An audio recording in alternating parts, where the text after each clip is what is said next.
Testing.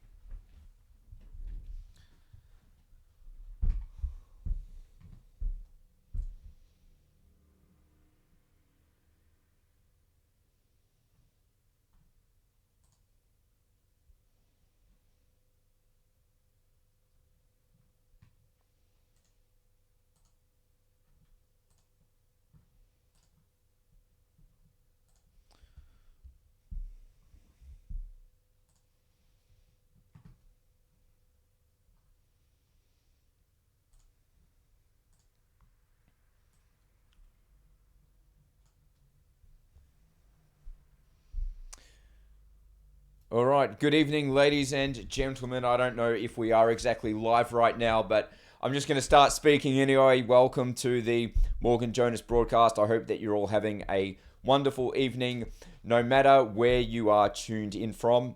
It is most definitely appreciated that you are here with me on this Monday evening, the 22nd of January. That is the situation of which we find ourselves in.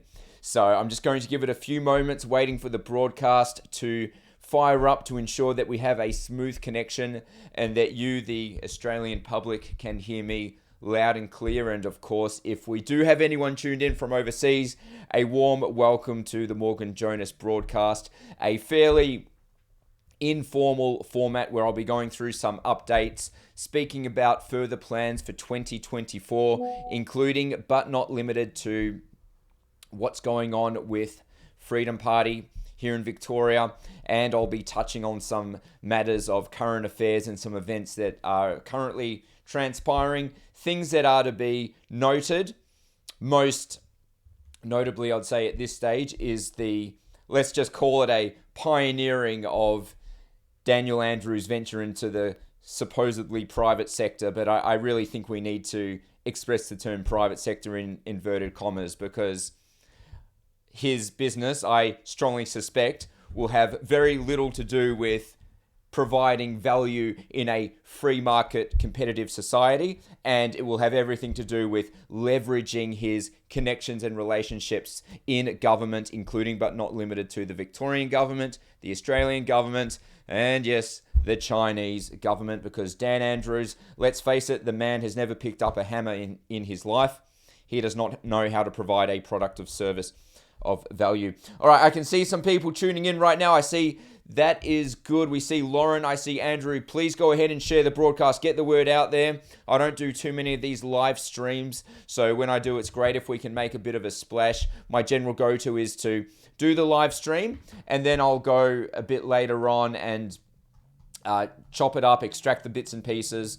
So I'm just going to give it a minute or two so more people can potentially jump on board, and then I'll start getting into the guts of what we're talking about here. So welcome everyone. Put in the comments, where exactly are you tuned in from? I see some familiar names. I see Tony, how you going, my man? I see Sharon, Nathaniel, great to see you, aka Nate, of course, Andrew and Lauren. So I'm just going to share this to my Telegram right now and my X account. And by the way, you can follow me on X. That is a very good platform. I think Elon Musk has done great things for free speech on X, formerly known as Twitter. So you can follow me there if you so wish to, under the same handle, that is Morgan C. Jonas. So at Morgan C. Jonas. I'm just going to post that up. Alrighty. All right, let's get this show on the road, shall we, ladies and gentlemen? I can see a bunch of you tuned in right now. Thank you for being here.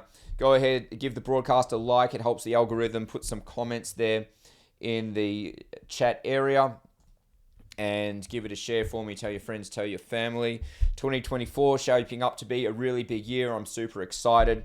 We have officially put forward that we are launching branches for Freedom Party of Victoria. Now, we've had a couple of branches in operation, but we needed some time to actually put the policies in place to get the procedures ready so that you, if you want to get involved, can actually run a branch of Freedom Party anywhere in Victoria.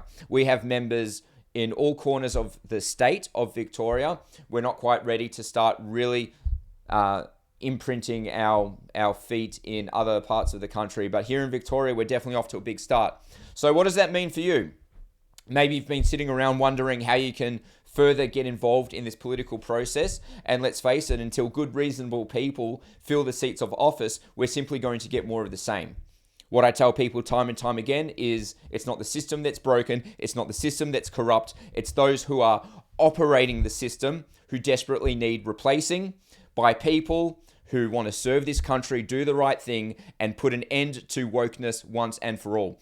Raise your hand if you'd like to see a complete end to wokeness in all of its ugly forms. Who here is absolutely sick of this garbage?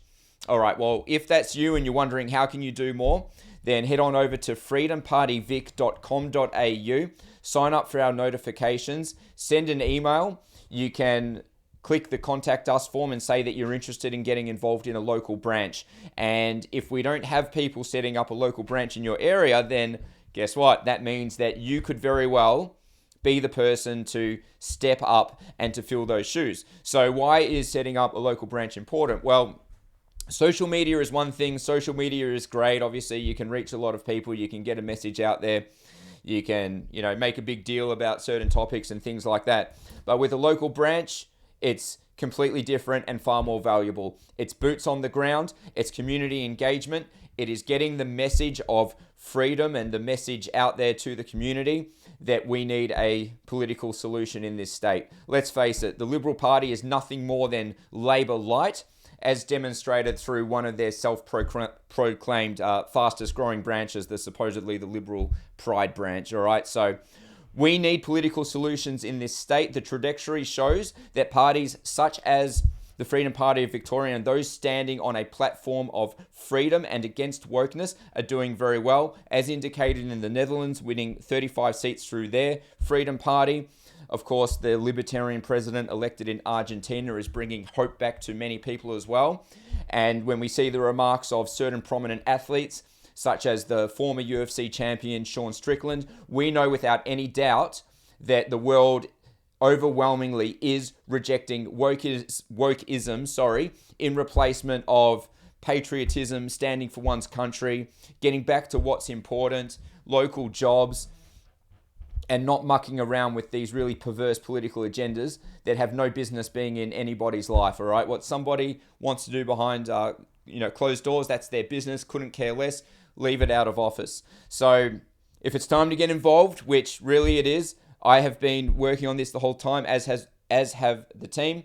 I want you to sign up, get involved, start fighting. You're going to have a lot of support behind you. freedompartyvic.com.au. And in due course, I'll be making my way around Victoria to help launch all of these branches. And we're just getting started. Okay, Labor and Liberal are going to keep losing popularity. If anyone thinks that John Pesutto is going to lead the Liberals to victory in 2026, I think that I'd have to ask, what are you smoking? That's right, you'd have to be smoking some pretty strong stuff if you think that this guy, John Pesutto, somehow has what it takes to revitalize the Liberal Party, because I can tell you right now he doesn't. So that's what's going to happen this year, getting the branches set up. Also, local council, super big. I'm really happy that so many of you have signed and filled out the expression of interest form, showing that you're keen to get involved in the process of running for local council. If it's something that we've learnt over the years, it's that local council is a very powerful layer of government. But what we've also learnt is that our local councils have been hijacked by the activist left. We've seen instances where local government have declared things like climate emergencies, moved motions on foreign conflicts, and have decided that it would somehow be in the interest of the community to spend ratepayer money on events such as drag queen story time hosted in public libraries and things like that. Now, I know that I speak on behalf of millions of Victorians when I say that when it comes to local council, local government, okay, it's the same thing. It's really simple. Mow the lawns at the park, pick up our rubbish and leave us the hell alone, okay? We don't need to be seeing 1,000 pride flags flying on every council building. We don't appreciate councils interfering with Australia Day and trampling over our tradition and our cultures, let alone indoctrinating our children. So what this means is that it is incumbent on every reasonable man and woman who loves this state, who cares for their community, who wants to bring an end to this woke garbage, to get involved in the political process. The way you do that is head on over to freedompartyvic.com.au, sign up for the email notifications, and you will get an email regarding how you can get involved in your community. You are better suited than you think, okay? You don't need to be anyone highly educated. When you look at the average character in councils, I mean, it really beggars belief how these people got there in the first place.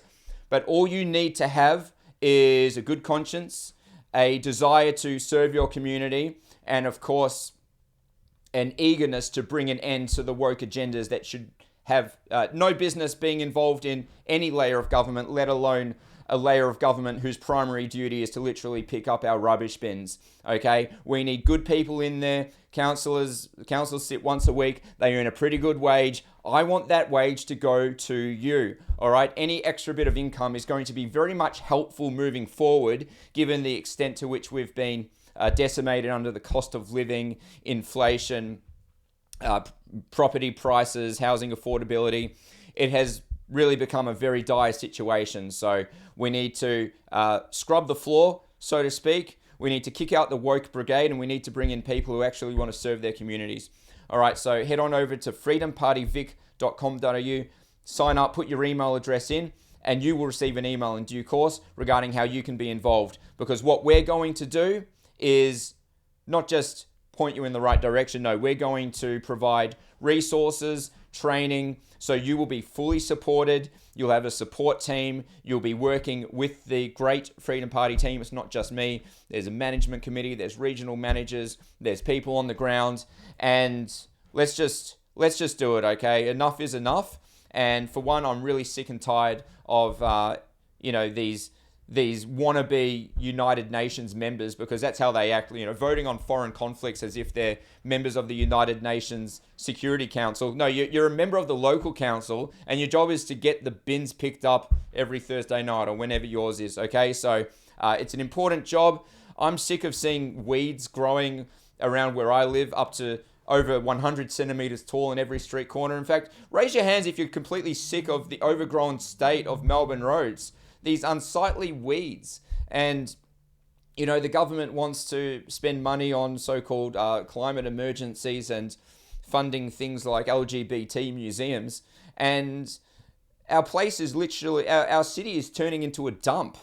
We need to make Melbourne great again. And I make no apologies for stating that. Also for this year, if you happen to live in the lovely city of Adelaide, I'm in the early stages of planning an MCJ Report live audience for Adelaide. That's right. We had major successes in Melbourne and in Brisbane, and people were so very happy to hear from those of whom they follow and love. We had great speakers to the likes of Craig Kelly, Avi Yemeni, Rukshan Fernando, Senator Babbitt, Senator Roberts, Steve Dixon, Renee Eves, and the list goes on and on and on. Professor Ian Brighthope. We had such a great time running these events, and I wasn't sure if I was going to run them again in 2024, but after speaking to certain people, I think that I'm inspired again to start running those events. So if you're in Adelaide, all I can say is watch this space, because the best is yet to come. And if you're in Victoria, then what are you waiting for? freedompartyvic.com.au. We passed all of our audits last year. That's right. There are a lot of detractors out there saying, oh, this Morgan guy is finished. He's going to go away. Freedom Party's done. Nope, absolutely not. Here to stay. We passed all of our audits. We passed our financials. Clean as anything. The VEC has been wonderful to deal with. That's right. They've been courteous and impartial in the manner of which they have treated myself and Freedom Party. And we are an official registered political party. We're here. We have our place in the Victorian political landscape. We're not going anywhere no matter how badly some people maybe wish we would go away, guess what? We're not. So learn to deal with it. And we're coming in swinging. And I know that I speak for myself and the team when I say that this is really all that we want to do with our lives, and I want you to be involved as well. Alrighty, so that's just a little bit of an opening monologue. I hope that everyone is doing well and that everyone has had a really good start to the year. I'm going to see if I can read some comments. So I can respond. I can see that there's about 60 of you. That is awesome. If you've just tuned in, my name's Morgan Jonas. If you haven't met me, I'm the president of Freedom Party of Victoria, and what do I want to do? I want to get the government off our backs. I want to contribute towards bringing an end to wokeism. I want to see Australian manufacturing come back, and I want to see this stop. I want to see the assault brought to an end on Australian culture and tradition. So I'm a big-time Australian patriot, proud of it, love our country, but I cannot stand the direction our country is headed in as a result of the inept leadership that we have throughout our state, territory, and federal governments. Alrighty, so who do we have here? There's Sharon, there's Catherine, there's Sandy. How you going? There is Steve, there's Robert. It's great to see you guys. There's Nancy. How you going? There's Steve, Freddie, saying that you've got a ban on Facebook. Well, if you're banned on Facebook, I'd say that, hopefully that's the least of problems that you have in your life. There's Robin there. Steve says immigration. Yeah, immigration is a massive problem. Our government has gone full steam ahead, bringing people into this country, and quite frankly, we don't have the infrastructure to support it. Coupled with the fact that foreigners are able to purchase from our domestic property market, coupled with immigration that has been untenable, we're now in a situation where average working class Australian families or middle class Australia are struggling more so than any time ever before to afford a property, to pay their rent. And let me put on record that the policies that have led to this point are anti-Australian and put in jeopardy those who have worked hard over the years, paid their taxes, done their best to contribute to society, and it needs to be brought to a grinding halt. Unfortunately, you travel around some different parts in the country and Australia just doesn't look like Australia anymore. So we need to ensure that we go back to doing what worked in the past, but also to introduce and push for policies moving forward that will enrich our country and the quality of life for all Australians. So I think that's probably something we can all agree with. Don't try having a conversation like that with the likes of John Pesutto, because he's more interested in pandering to the socialist left, and he'll never really adopt any policy that's designed to instigate economic growth with using new innovative strategies or anything like that. I don't think his mind is particularly shaped that way, if I'm going to put it nicely. Alrighty, so I've got a couple of bits and pieces that I wanted to speak about on the broadcast, and just a few things that have been in the news. And as always, right, I want to know what you think, so make sure that you put your thoughts in the comments. I may not always be right about things, but I certainly do try my best. Let's get started, shall we? That's why the opposition has fallen. So for those of you who don't know, there is a branch of the Victorian Liberal Party called Liberal Pride. Here's a post from them from last year. It says, last night's Liberal Pride branch meeting with Liberal Victoria State President Phil Davis and a candidate for Higgins, Dr. Katie Allen, in attendance. So they, take a lot of pride, pardon the pun, in inviting these people from administration, candidates, members of parliament. Right here is the Liberal Pride branch with the so-called leader of the opposition, who under no circumstances will be leading the Liberals to victory in 2026, with some of his colleagues there, with Dodgy Crozier and some guy who used to be the opposition leader of Victoria, whose name I have forgotten because he never did anything meaningful. And here's another post from Liberal Pride from last year regarding the debacle with Moira Deeming, who, by the way, was one of the greatest things to happen to the Victorian Liberal Party in a very long time. Liberal Pride, quote, the largest and fastest growing Liberal Party statewide branch in Victoria. All right, so, self-proclaimed fastest growing. Now, that could mean anything for the Liberal Party. That could mean one member is joining every 3 months. It could mean that one member is joining every 4 months. Or it could mean that they're just losing members less quickly than the other Liberal branches. Nonetheless, I digress. Going back here, it says that Liberal Pride fully supports the expulsion of Mauri Deeming from the Parliamentary Liberal Party and in due course the Liberal Party itself. So vicious. So vicious. We applaud the parliamentary leader, John Pizzuto, and the rest of the leadership team, as well as the MPs who have contributed to her expulsion for taking this firm stance. So it shows you exactly where this organisation stands. Apparently, they're very good fundraisers, and John Pizzuto likes hanging out with these people. But it also demonstrates the problem that we have in Victoria in that the Liberal Party is not actually an opposition party. When you think about it, Labor introduces an aggressive climate policy. The Liberals introduce one too. Labor introduces certain positions on drag queens and LGBT things and circumstances and activities. The Liberal Party follows suit.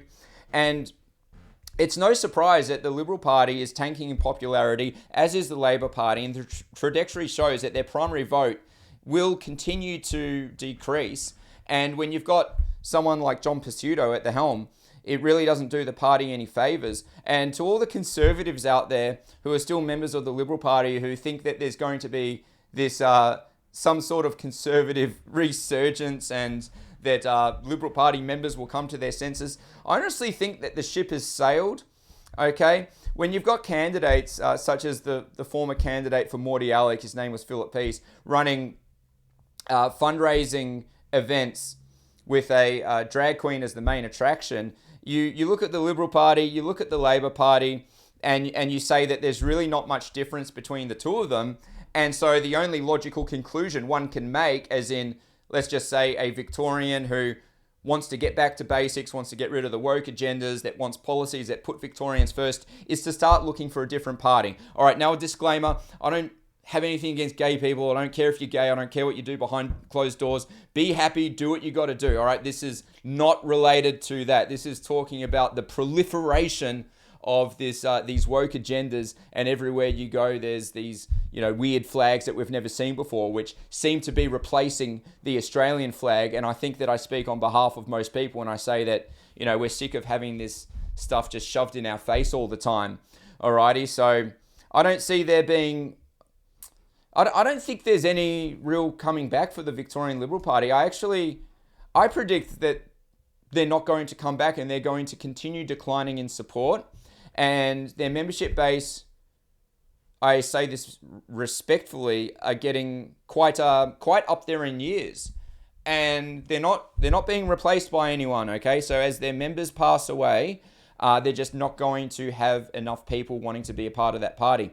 So what happens in a crisis like this, where it becomes abundantly clear that there is no opposition party in Victoria? Well, it's time for you to join the Freedom Party. That's right. So head on over to freedompartyvic.com.au. I can guarantee you that myself, the management team, we will not bend at the knee to the woke brigade. We love our country. We love our traditions. And we love what it is to be Australian. We want opportunities for all Australians. We couldn't care where you're from, what you do. What we care about is, do you love this country? And are you willing to contribute? So if that sounds like something that you want to be on board with, then head on over freedompartyvic.com.au.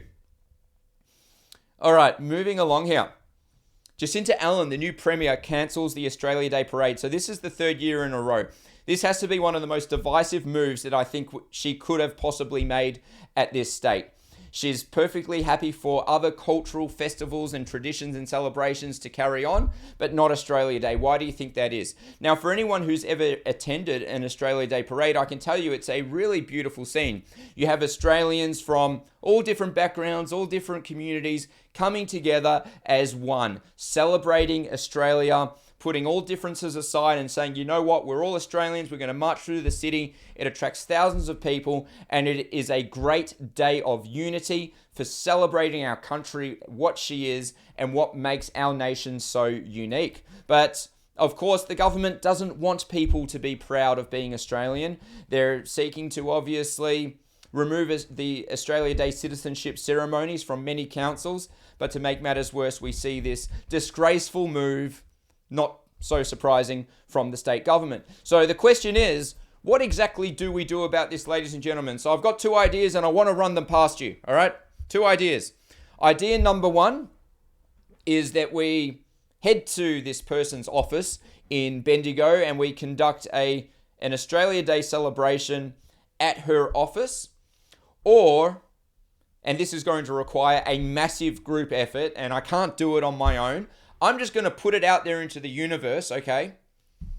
Do we the people seek to recreate a huge Australia Day parade? Do you think it's possible? Will enough Victorians get behind this initiative? I'll tell you what I'm thinking in my head. What I envision is a gathering at the steps of Parliament House, thousands of proud Victorians with Australian flags celebrating our beautiful country and what she is, and conducting a people's parade through the streets. Let me ask you a question. If such an event like that was to be organized, would you attend? Would you tell your friends? Would you tell your family? Put that in the comments and I will read the comments once I am done. Alrighty, now I'm just going to go back to the comments section. If you have any questions for me, feel free to ask me now. There's Sharon saying absolute grubs. Yes, indeed, they are. And that is putting it nicely. There's Sandy there. Yep, you're absolutely right. I agree. Freddie says, what's Moira doing now? Well, she's doing a great job representing the Western Metropolitan region of Victoria. She's sitting as an independent. I think she's somebody who has strong values, strong morals. She's articulate. She's smart.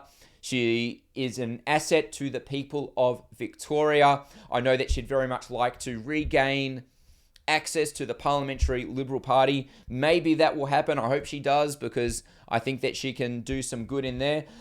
Personally, you want my opinion, I think that the Victorian Liberals are over and done with. You know, when their fastest growing branch is the Liberal Pride branch, I think that's indicative of a much broader problem. And as I said, all the Conservatives out there who think that you're going to start recruiting good, honourable people into the party, I don't see it happening. I don't see I don't see the Victorian Liberal Party as having any type of carrot. There's no carrot and there's no horse.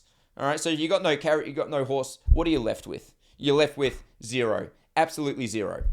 What else do we have here? Nathaniel says that majority of politicians are traitors. A lot of them are.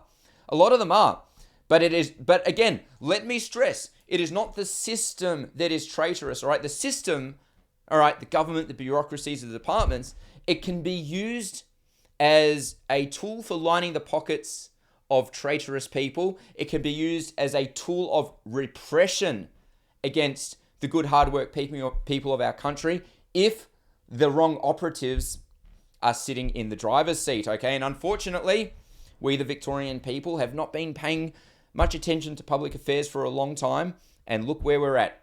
So the only solution to this crisis of governance is for good, regular people to actually take the jobs of those who are in the system.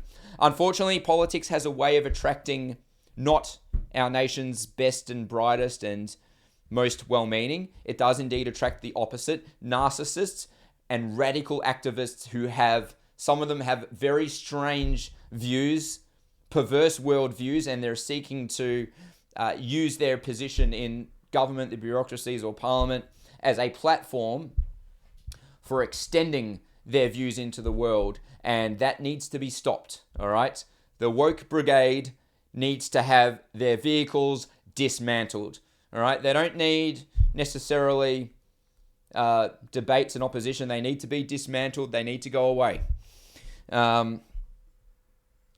Desmond says you don't vote for him. Yeah, well, you know, old habits take a long time to change. Okay, 550,000 people voted for a minor conservative / freedom / libertarian party in the 2022 election. I think that's a great start. There's going to be a lot more coordination moving forward. You have my word on that. And I think those numbers are only going to grow. The trajectory shows that people are not lining up to join Labor and the Liberals, but they will be joining parties such as Freedom. And, you know, some people say you need to change the word freedom, but why? Why? Because the government said that freedom is something to be ashamed of? Because the government said that somehow freedom is synonymous with unruliness? I don't think so. Let me tell you something. Since the dawn of human existence, there is one thing that human beings have lived and died for, and that is freedom. Freedom is a beautiful word. Every person in the world is entitled to freedom, but I'm only interested in taking care of our patch, the great country of Australia. I can't sort out the world's problems. I'm very much an Australia first focused type of guy, and anybody who wants to claim that the word freedom is somehow dirty, I think that those people should really consider why they've developed these views and why they are allowing the government to program their way of thinking in terms of basically changing the definition of what words are supposed to mean. It's a very Orwellian tactic, isn't it, ladies and gentlemen? Such as, when we think about Orwell, we think about the Ministry of Truth, we think peace is war and that sort of stuff. So don't let the government twist our beautiful English language around to be something that it's not. So embrace freedom. Be proud of it. That is my very strong recommendation to you. All right. All right. So I'm just going back to the other screen now. I'm just like kind of multitasking here. All right. I'm going to talk about another story. Okay. And I promised to speak about this. Dan's new dodgy business. Dan's new dodgy business. All right. Raise your hand, ladies and gentlemen. Who here has read the news? Who here is familiar with what I'm talking about? Dan's new dodgy business. So what are we exactly talking about here? It appears that the former Victorian State Premier Daniel Andrews has registered not one, but two companies with ASIC. That's right, where he is both the director and the secretary of these companies. But it's not quite that simple, and we're going to have a little bit of a talk about that. We've seen him register Wedgetail Partners, Pty Ltd, and Glencairn Street, Pty Ltd, which is, of course, the street where he was widely rumoured to live, or at least owned a registered property at that street, Glencairn Street in Mulgrave. So a pretty interesting move there by Dan Andrews, naming his new company after this street. It became public knowledge. I doubt that he has been at that residence for a very long time. Is there some type of subliminal messaging? I don't know. I don't know what's in the man's head. I'm just pointing out a fact that that was indeed the name of a street where he was widely rumoured to live, or at least own property. All right, so what else do we know about this situation, ladies and gentlemen? I'm going to talk to you about it, all right? This is a really good article published by the Herald Sun by Matt Johnson and Shannon Deary. I'm going to read to you here and comment along the way. Former Premier Dan Andrews launches post-politics career. Former Victorian Premier Dan Andrews has kicked off his new career after a near-decade reign and is set to lean on some friends from overseas. It goes on to say, Dan Andrews has teamed up with his former advisor on China in a new business that aims to lure foreign investment to Victoria. Okay. Lots of red flags already, ladies and gentlemen. Whenever I hear about Dan Andrews seeking to bring foreign investment to Victoria, I know that that is simply nothing more than a euphemism for selling our state out to the highest bidder. Okay. And when we speak about the term investment, there must be an investor. The whole basis for becoming an investor is to reap some type of net financial return. And in this instance, I have no doubt that the benefactor of such investment will be China. It will not be Victoria. Okay? Again, just my speculation, but this is strongly my suspicion straight away. But I don't want to have too much of a knee-jerk reaction, so we're going to keep on reading. We're going to look through some more information, and I'm going to expand on this as we go along. All right, so I'm going to keep reading on here. It says, Mr. Andrews has registered two companies in his first foray into the private sector since resigning as Premier in September, called Glencairn Street and Wedgetail Partners. All right, so it's important to point out here that although these new companies have been registered within the private sector, under no circumstances can I ever imagine Dan Andrews creating some type of business of value and competing against competitors in a free market environment. What I strongly suspect, and maybe I'm wrong, right? Maybe I'm wrong, but I figure that Dan will simply seek leverage through his contacts Yes, some in the private sector, but I think most critically in government, state government, federal, and in the Chinese communist government, in order to create this new business. And considering that his former advisor, Marty Mai, is on board, who has very much proven links to Chinese Communist Party-backed influence and propaganda organizations, I think that there's really... it's hard to speculate in any other direction.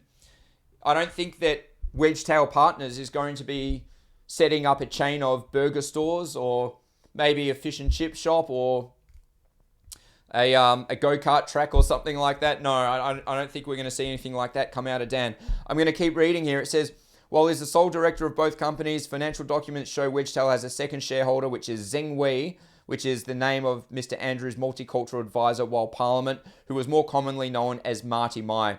All right, so this bloke accompanied Dan Andrews on his several trips to China. He helped Dan set up special meetings with high-ranking officials from the Chinese Communist Party.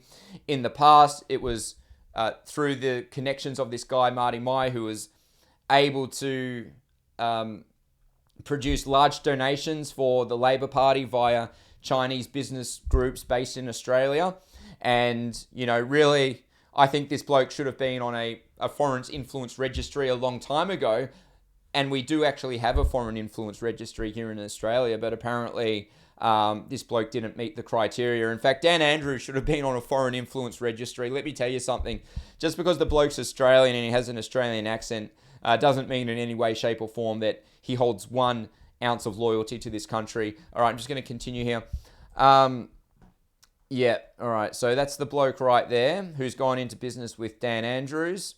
And he was the senior advisor at the time when Dan signed up to the Belt and Road Initiative, which, of course, if we give some credit to Scott Morrison, if it's possible to do that, Scott Morrison did something competent in at least one instance, all right? Now, that doesn't exonerate him from all the other terrible blunders that he made. I am no fan of Scott Morrison, just putting that out there. One thing he did right, though, was introducing the Foreign Relations Bill, which was able to effectively step in and squash arrangements made between state premiers and foreign governments. In this case, we're talking about the Belt and Road Initiative. So that was good, right? That was good. But, yeah, plenty bad from that former Prime Minister as well. Anyway, moving along here. The most recent trip Mr. Andrews made to China's premier last year, shrouded in secrecy, included just 2 advisors, including Mr. Zheng, and cost $82,000, right? Let's see. When he retired as premier, Mr. Andrews indicated he'd avoid jobs in the public sector. Well, yeah, of course. Why would Andrews go for a job in the public sector when he can join the so-called private sector, leverage his contacts within the public sector and foreign governments to reap potentially huge rewards? All right, so just going back to the start of the article here, a business that aims to lure foreign investment to Victoria. The one thing we need to think about is what exactly is in it for Dan Andrews? Is Dan Andrews embarking on this mission for the betterment of Victoria because he seeks development and to create a profitable economy for Victorians to thrive and prosper? Or is he just simply looking to line his own pockets with presumably massive commissions for being a, quote, power broker between, let's just say, massive multi-billion-dollar Chinese state-backed lending institutions and Victorian companies? You see, what I see this as already is Dan is basically just seeking to continue what he started in during his term as premier, right? He wanted to sign up to the Belt and Road Initiative. He wanted to bring billions of dollars of Chinese state-backed financing into Victoria. That was his plan for tackling Victoria's debt, to nullify Victoria's debt with a greater amount of debt from communist-backed lending institutions. I mean, just the man's approach to business and economy shows that he's never been in the real world. He's never operated a real business.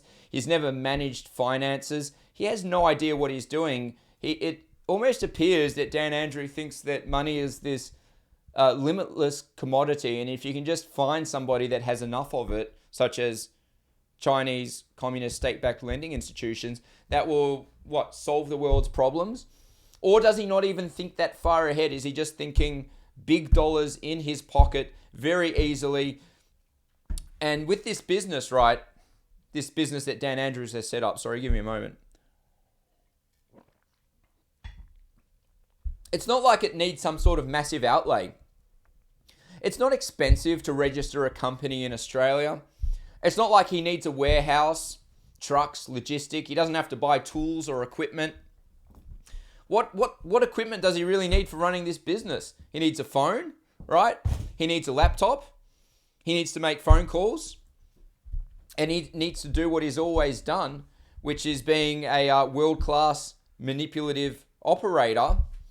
And this so-called foreign investment is a euphemism for selling out our state and parting with our sovereignty. There's a very, very fundamental, basic rule in business that you want to abide by at all costs, and that is you sell the milk, but you don't sell the cow, right? What happens if you sell the cow? You destroy your means of deriving an income, all right? Once farms in Victoria and energy infrastructure and logistics infrastructure is sold off to foreign owners,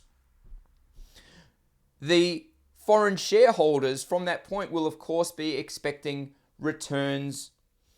Those involved will be seeking returns, and those profits and the revenue generated will just flow out of Victoria to line the pockets of international billionaires, whilst people like Dan Andrews are laughing all the way to the bank, and working class and middle class Victorians are getting crushed under the cost of living, the cost of rent, the cost of food, unable to buy a property, unable to buy a business. And all of a sudden, you'll see the state and country just transform into an unlivable nightmare. And this is nothing new. We see this type of model exercised all throughout countries in the world. Many countries in South America complain about industry being sold to the United States and certain markets becoming not viable for local people. And exactly the same can happen here.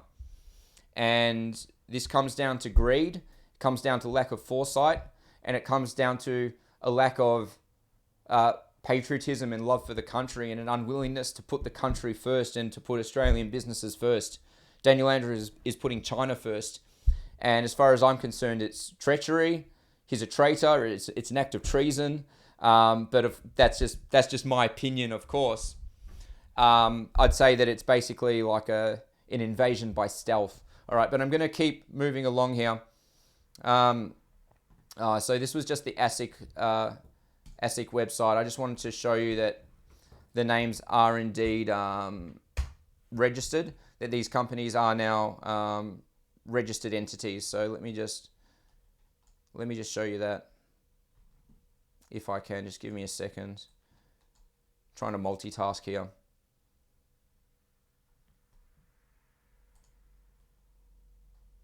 The ASIC website is just not working. Here we go. Glencairn Street, PTY Ltd. Yeah, there we go. Registered. It's got an ACN number. He's ready to rumble. What I wanted to show you here was the other one, which is Wedgetail Partners. Where are we? There was a former Wedgetail Partners deregistered.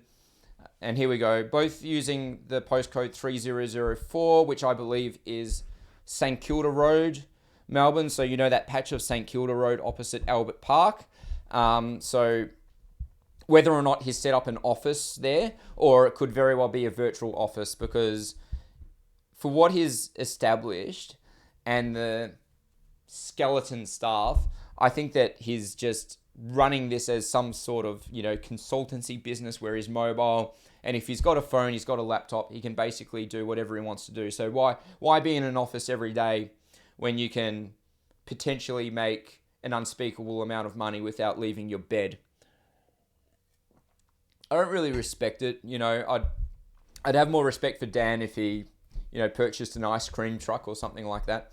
And this is Glencairn Street, by the way, in Mulgrave. So where Dan Andrews was widely rumoured to live, or at least own property. And now he's gone and he's named one of his companies after this street. So just goes to show that all the people on the internet who were speculating about the street name. They weren't conspiracy theorists. They got it right. All right, we've got another one here. This is just something I came across. I'm not going to get too sidetracked, but I wanted to share this with you, all right? I was just conducting some very basic ASIC searches for Glencan Street Pty Ltd, and I came across this business right here, Glencan Pty Ltd, a notice of appointment as liquidator, okay? So the status was registered in 2012 as in liquidation. I'm going to read to you here. Notice is given that at a general meeting of the members of the company held on the 21st of November 2012, it was resolved that the company be wound up and that Greg Stewart Andrews be appointed as the liquidators. All right, now, maybe, look, I'm not saying anything here, and this is probably just a coincidence, and I am only showing you this information for your viewing entertainment, all right? I'm not saying that there's any links between the registered liquidator and the company and Dan Andrews. I am not saying that. Please don't twist my words to think that I am saying that. All I'm showing you is something interesting that I think is amusing and entertaining. And ultimately, life can't always be about doom and gloom. You've got to have some fun as well. So I'm going to show you something that I think is humorous, coincidental, but doesn't mean anything in the broader scheme of what we're talking about. And I promise not to get off track too much, all right? Alrighty, so interesting that name, Glencan, the same street name as Dan Andrews' old alleged address. And the liquidator is an individual by the name of Greg Andrews, sharing the same surname as Dan Andrews. Moving on to another article here about Greg Andrews. It says here, liquidator Greg Andrews of GS Andrews Advisory said other parties were owed money and spearheaded the liquidation of Stonehaven Wines that supposedly at the time had a debt of about $3 million. All right, so just remember the name there, Stonehaven Wines.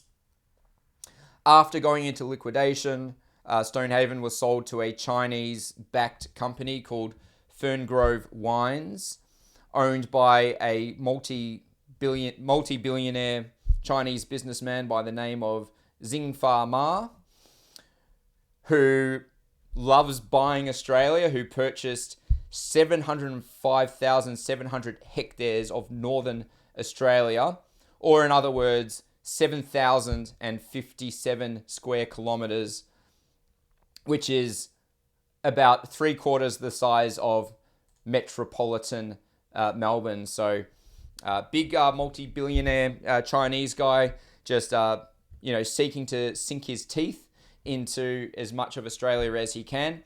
These type of acquisitions have actually come under scrutiny, and some have been rejected in recent times.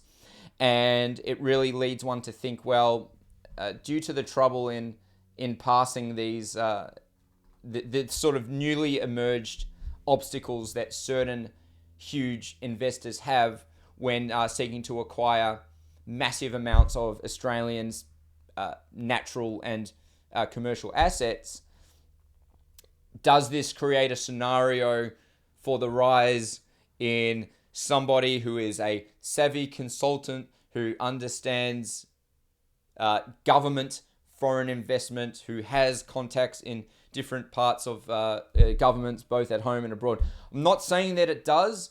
I'm just saying that whenever there is some type of obstacle for people looking to make huge investments, multi-billion-dollar investments, and they're not able to acquire what they want, there's going to be, let's just say, room for consultants entering that space in order to try and mediate and resolve whatever the obstacles holding back said investment are.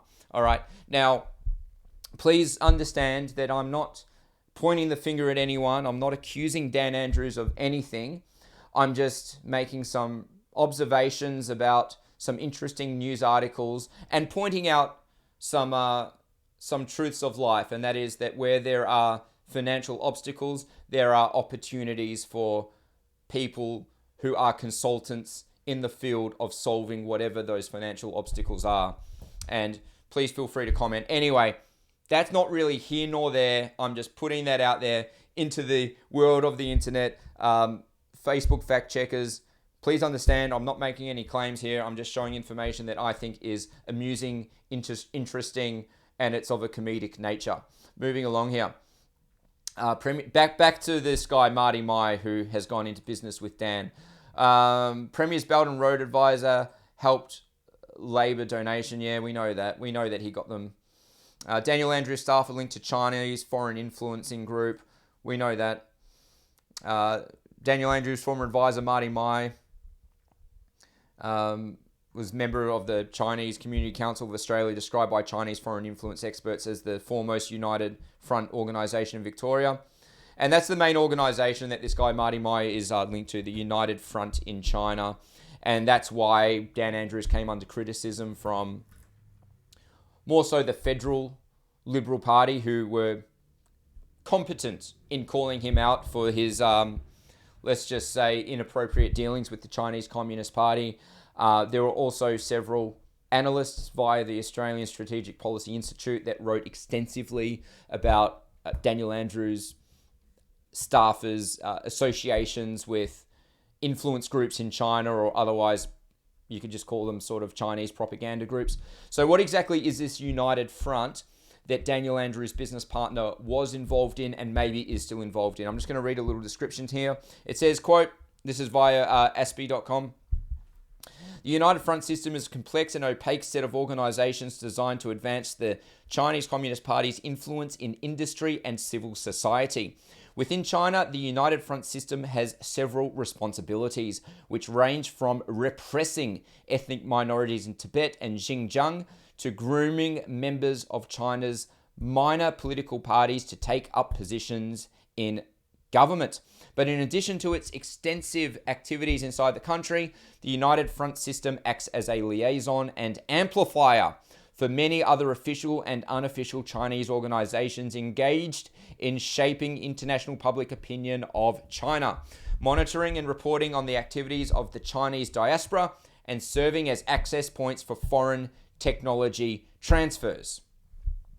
Maybe to the likes of Global Switch, which for reasons why I can't understand, a Chinese-owned data vault, is still holding our huge amounts of our sensitive military data, had their contract extended, courtesy of Scott Morrison. That's right. Scott Morrison, Scotty from marketing. Alrighty, so where do you think this is heading, ladies and gentlemen? Where do you think it's heading? I think that I think the Herald Sun has probably summed it up. I think that the most important line in this article is a new business that aims to lure foreign investment into Victoria. So what we see here is that Chinese investment in Australia has more than tripled over 4 years. This was a fact check that turned out to be true. It was a statement made by Dan Andrews himself that Chinese investment had more than tripled over 4 years. He's right. So with more money coming in and potentially more obstacles, right? As the old saying goes, more money, more problems. The perfect man to solve those problems, none other than the former Premier of Victoria, Dan Andrews, whose allegiance is not to this country. I can tell you that. So lots of money coming in, but also obstacles. Australia's future is Asian. Chinese buyers splashed $3.4 billion on Aussie property. A $1 billion rise in the past financial year, and this was from October 2023. All right, where there's money, there's opportunities. Dan Andrews is rubbing his hands together saying, let's go, boys.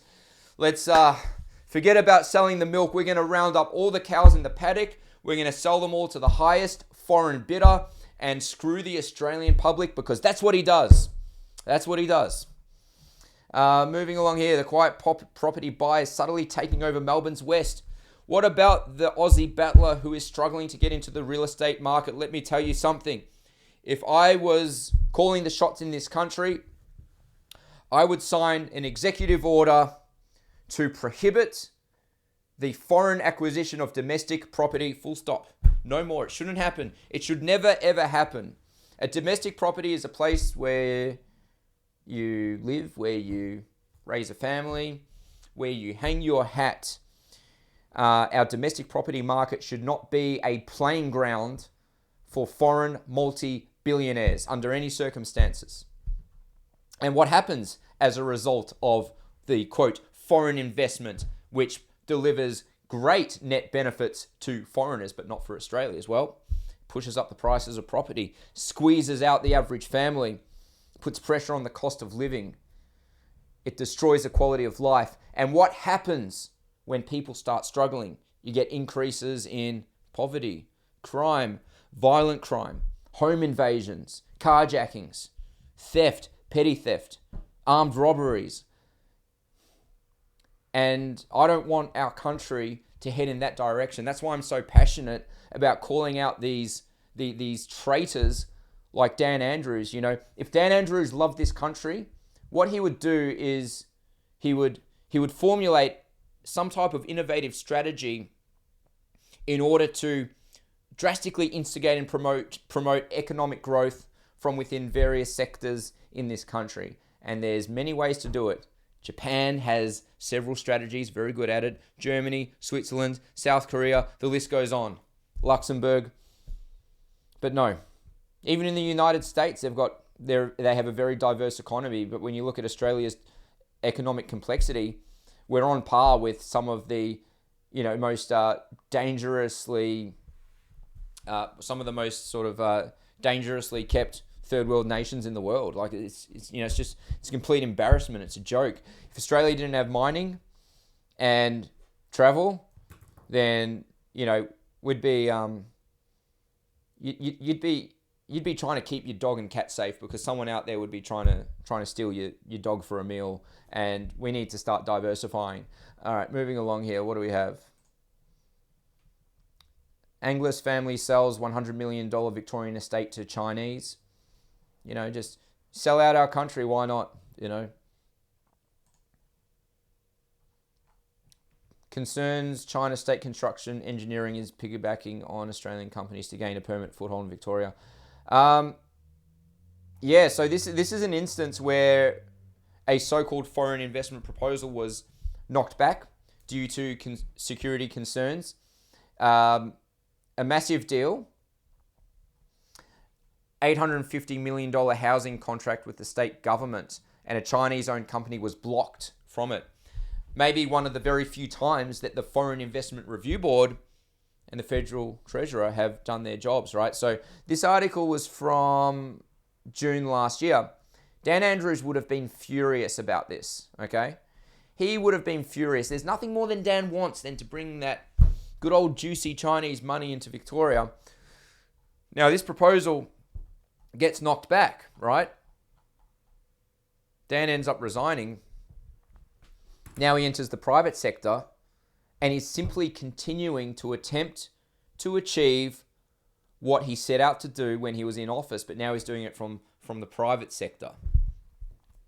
All right, so that's basically all I have to say on Dan's new dodgy business. I think it's horrible. I think it's not surprising. I don't expect Dan to start a bricks and mortar business.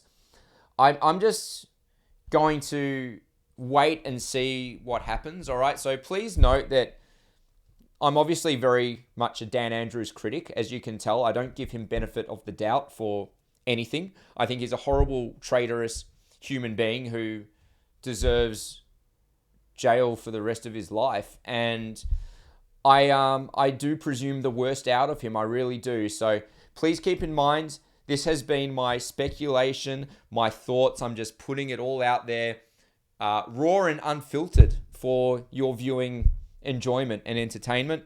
I could be completely wrong. I'm not saying that I'm right, but I think I'm onto something. Put your thoughts in the comments. I want to know what you think. Do you agree with me? Do you think this is just a way for Dan to line his pockets by brokering deals between Chinese companies and Victoria? Do you think Dan's interested to sell the state out? Or do you think that maybe he's turning over a new leaf in life and he actually has some type of innovative strategy to bolster Victorian industries, and that he's actually seeking from the private sector to alleviate the cost of living and to help with struggling families? Or do you think he's just on a profit-making mission? Put your thoughts in the comments. All right, where are we? Let me go back to Facebook. All right, where are we? All right, I'm back to Facebook now. That's just about everything that I wanted to say for this evening. I'd like to thank you all. You've been a wonderful audience. If you have any questions for me, feel free to put it in the comments. I'll hang around for a bit, chew the fat, as they say, answer some questions. Who here watched UFC over the weekend? Do we have any UFC fans? I thought it was an incredible main event between Sean Strickland and Dricus du Plessis. You know, what a war. Both guys went out there to win.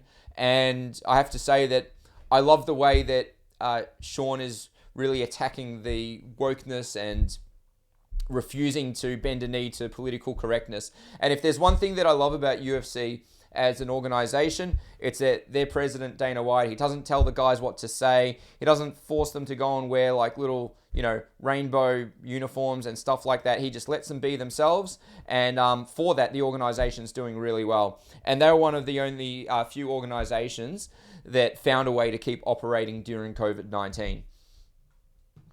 Julie says that Dan is he's a lost case.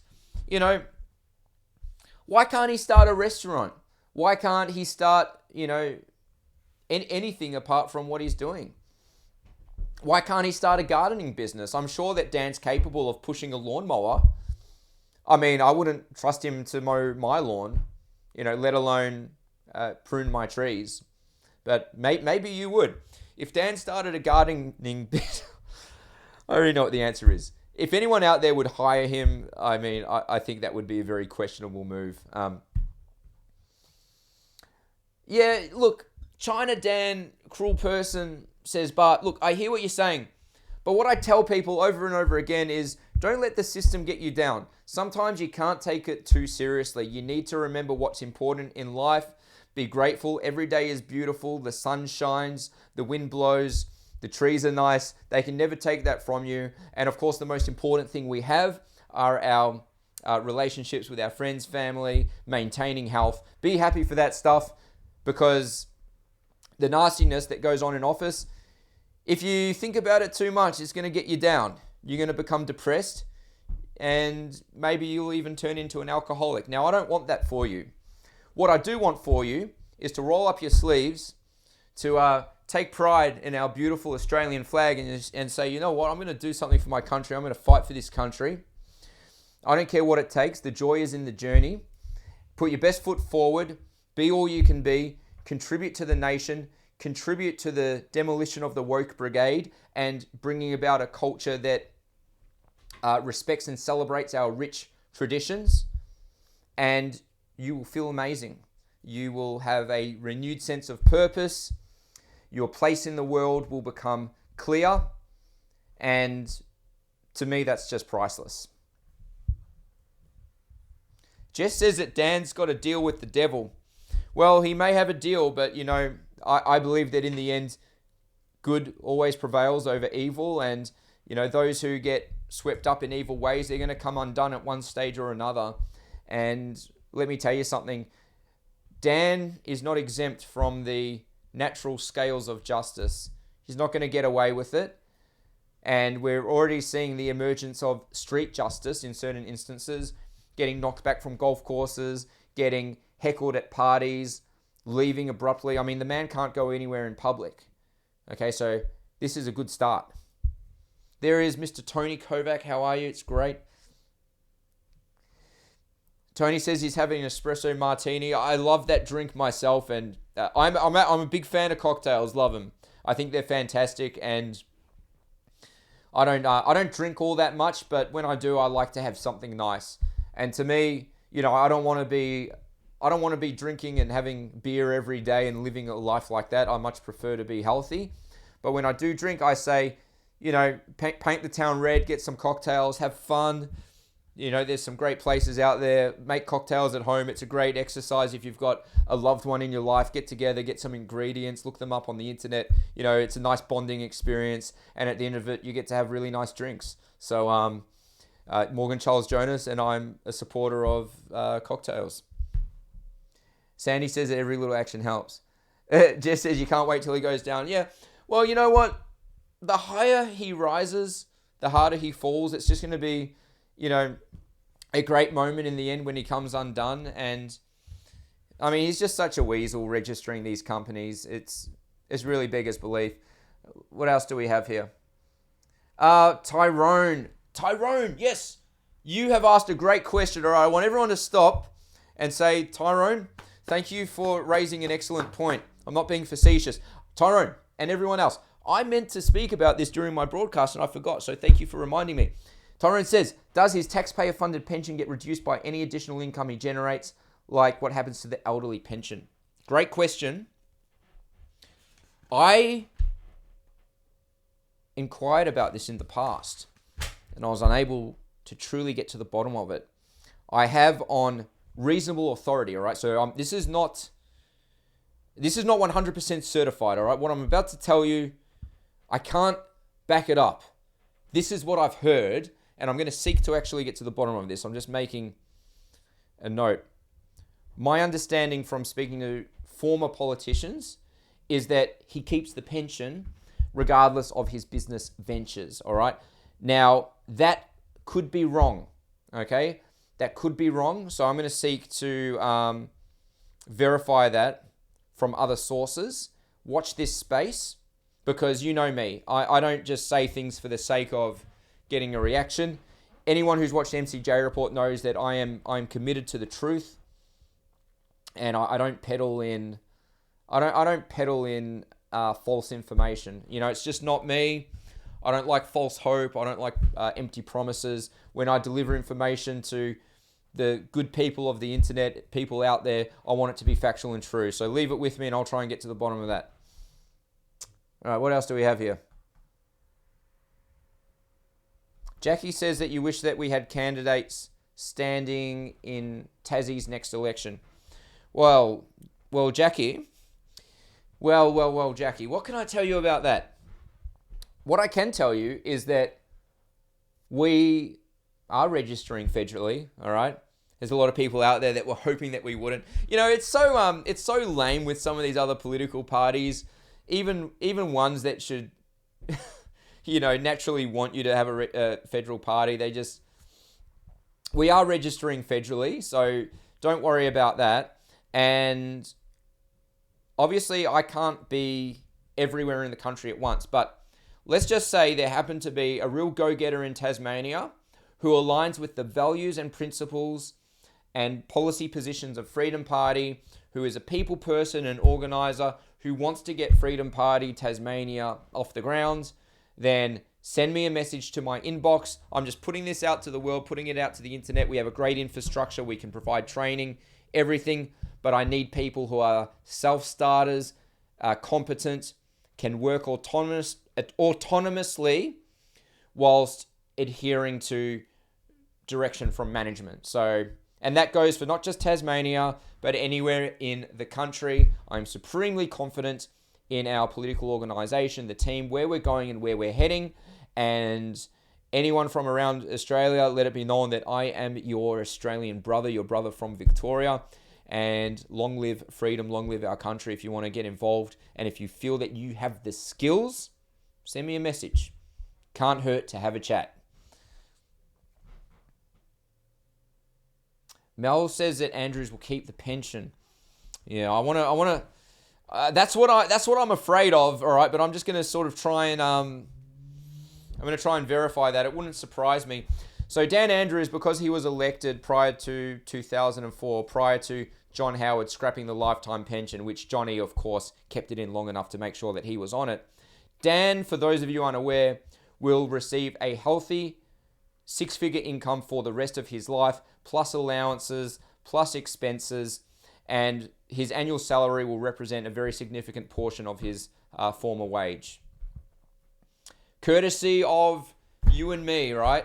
We're the suckers here, guys. We're the fools. We're the ones who have been played for too long by these creeps, these self-interested manipulators. And that's what they are. Look at our debt.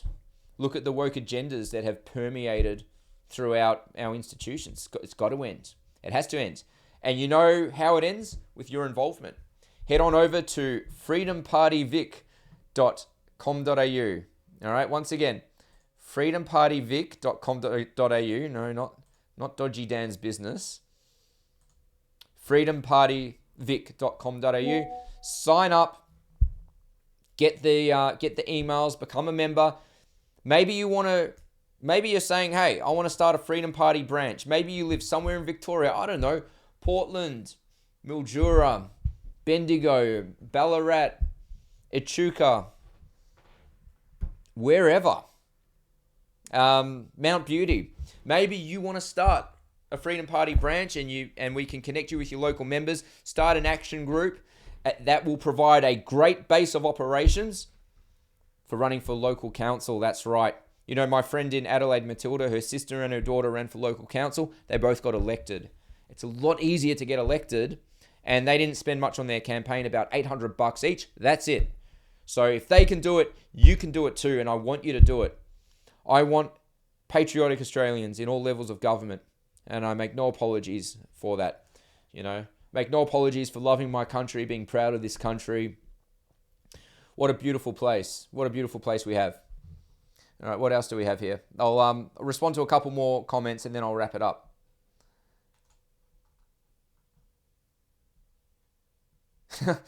There's some comments are funny, actually.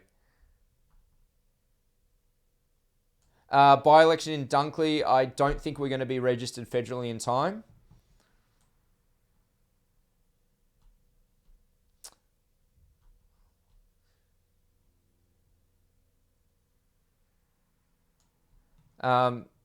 Companies do not have an ABN. Well, they've got an ACN. They've got an Australian company number, which is what Dan has, right? So, it's just a normal Australian company, like Glen Can here, ABN. All right. I think that's just about it. I'd like to thank you all. You've been a wonderful audience. Please go ahead and share the broadcast, get the word out there. I'm going to do these live streams probably once every 2 weeks is good. And just know that you're not alone. Just know that there's a bright future. Just know that the trajectory clearly demonstrates that Liberal and Labor are going to continue losing their primary vote, which means the vote has to go somewhere. We want that vote to go to parties like Freedom Party, not the radical leftist parties like Animal Justice or the Victorian Socialist or any of these garbage parties who simply seek to serve their own ideological interests. No, we want those votes to come to a party like ours because we stand for the people. We are for the people, by the people, and always will be. Thank you very much for watching. Be safe, take care of yourselves, and have a lovely week. Morgan Charles Jonas, Freedom Party President, signing out.